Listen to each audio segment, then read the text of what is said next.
Well, Talen, it's a new career high for you tonight, and just wondered what it was like having the ball this much more and the usage and kind of how you square that with what the season has been about, where you've been in different roles trying to find ways to contribute to with the other guys playing.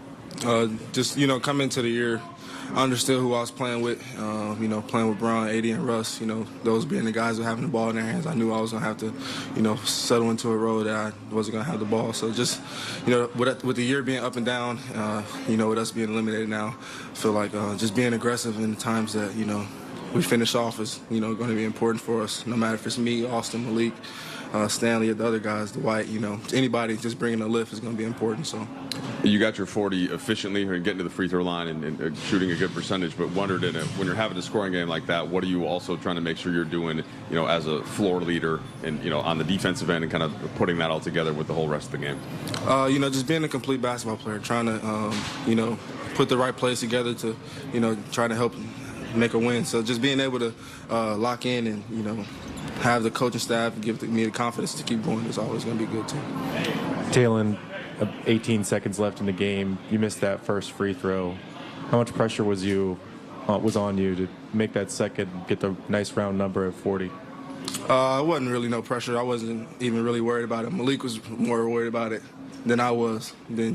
So I feel like him being unselfish like that is, that's why he's my brother almost. Oh, so Malik was passing into you and getting after yeah, they you were telling me to go get the ball, but I was like, forget it. I'm like, no, but because we were losing. So, but he gave it to me and I got fouled.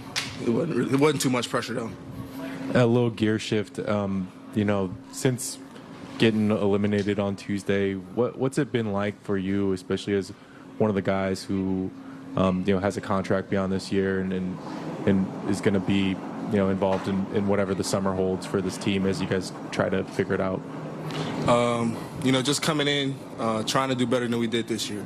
Going into next year with a positive mindset and a clear, state of mind is going to be, the most important thing for us. Because I feel like if we dwell on last year, not saying if we dwell on last year, but dwell on this year that just happened next season, I feel like we'll fall into this same spot. So just trying to, stay fresh and realize that this NBA is going to be the most important thing for us. Taylor, what do you think tomorrow's going to be like? Your last home game, being in front of the home fans for the last time this season, and considering what the team goal was and the fan goal was, it's the last time you guys are going to be a group in LA this year. Obviously it's disappointing, but we got to come out and, get a win. Of course, every time we step on the court, we're not playing to lose. So, you got to get the people in crypto, their money's worth. Talen, you talked about this a little bit at the start, but I'm curious if you could try to describe it even more. As a guy who is, one of the best players, if not the best player, on probably every team you played on before you get to the NBA, what is it like relearning how to function around stars, and just how have you kind of viewed that challenge? So growing up, I always played with pretty good players. So I feel like I knew how to play with pretty good players at those levels growing up. But just playing with in the NBA with guys who've proven themselves and who are basically the superstars that they are.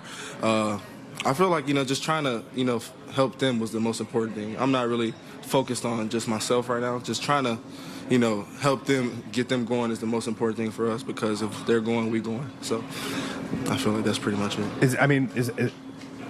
When did you learn that? Because that just seems like such a different approach to basketball than what would be natural, I guess. I feel like I learned it earlier this year. Just playing off the ball a lot. For me, I'm a visual learner. I just have to see something probably once or twice, and I'll pick up on it. So I feel like experience playing with these guys is I feel like it's going to help me long down in my career.